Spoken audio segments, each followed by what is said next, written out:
বাংলাদেশের ১৩তম জাতীয় সংসদ নির্বাচন ২০২৪ সালের আগস্টে ছাত্র নেতৃত্বাধীন আন্দোলনের মাধ্যমে শেখ হাসিনা সরকারের পতনের পর প্রথম নির্বাচন হওয়ায় বিশেষ গুরুত্ব বহন করছে। ক্ষমতাচ্যুত আওয়ামী লীগ দল হিসেবে নির্বাচনে অংশ না নিলেও তাদের বৃহৎ সমর্থক গোষ্ঠী নির্বাচনের ফল নির্ধারণে গুরুত্বপূর্ণ ভূমিকা পালন করতে পারে।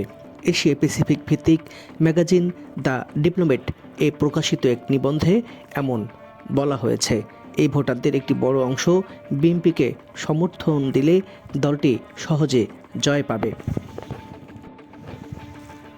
নিবন্ধ অনুযায়ী সম্প্রতি জনমত জরিপে বিএনপি এগিয়ে থাকলেও জয়ের ব্যবধান নিয়ে ভিন্ন মত রয়েছে। কোথাও কোথাও ভূমিধস বিজয়ের ইঙ্গিত, আবার কোথাও কোথাও হাড্ডাহাড্ডি লড়াইয়ের সমঝোতার আভাস মিলছে। এই নির্বাচনের মূল প্রতিদ্বন্দ্বিতা হচ্ছে মধ্য ডানপন্থী বিএনপি নেতৃত্বাধীন জোট ও কঠোর ডানপন্থী জামাত নেতৃত্বাধীন ইসলামপন্থী জোটের মধ্যে।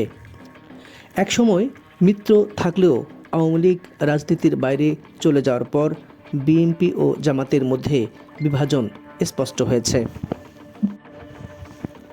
আওয়ামী লীগ পতনের পর বিএনপি শুরুতে কিছুটা সাংগঠনিক বিশৃঙ্খলা ও নেতাকর্মীদের সহিংস কর্মকাণ্ডে ক্ষতিগ্রস্ত হলেও তারেক রহমানের দেশে ফেরা ও আনুষ্ঠানিক নেতৃত্ব গ্রহণে দল নতুন গতি পায়।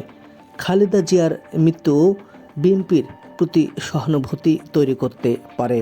তবে একই সময়ে জামাত দ্রুত সংগঠিত হয়ে বিশেষ করে তরুণ ও শহুরে ভোটারদের মধ্যে প্রভাব বাড়াচ্ছে, যা বিএনপির জন্য বড় চ্যালেঞ্জ। আওয়ামী লীগ সমর্থক ও ধর্মীয় সংখ্যালঘু ভোটাররা এই নির্বাচনে কিং মেকার হিসেবে আবির্ভূত হতে পারেন। অতীতে তারা আওয়ামী লীগকে ভোট দিলেও এবার বিএনপি ও জামাত এই দুই পক্ষই তাদের টানতে ভাবমূর্তি বদলানোর চেষ্টা করছে। বিএনপি অন্তর্ভুক্তিমূলক ও মধ্যপন্থী রাজনীতির কথা বললেও অতীতের জামাত জোট তাদের বিশ্বাসযোগ্যতাকে প্রশ্নের মুখে ফেলেছে।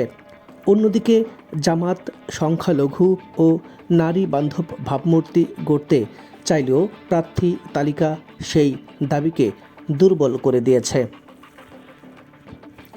সব মিলে আওয়ামী লীগ সমর্থক ও সংখ্যালঘু ভোটারদের সিদ্ধান্তই নির্ধারণ করবে বিএনপি না জামাত কে ভবিষ্যতে জন্য তুলনামূলক গ্রহণযোগ্য বিকল্প হবে এই বাংলাদেশের রাজনীতিতে।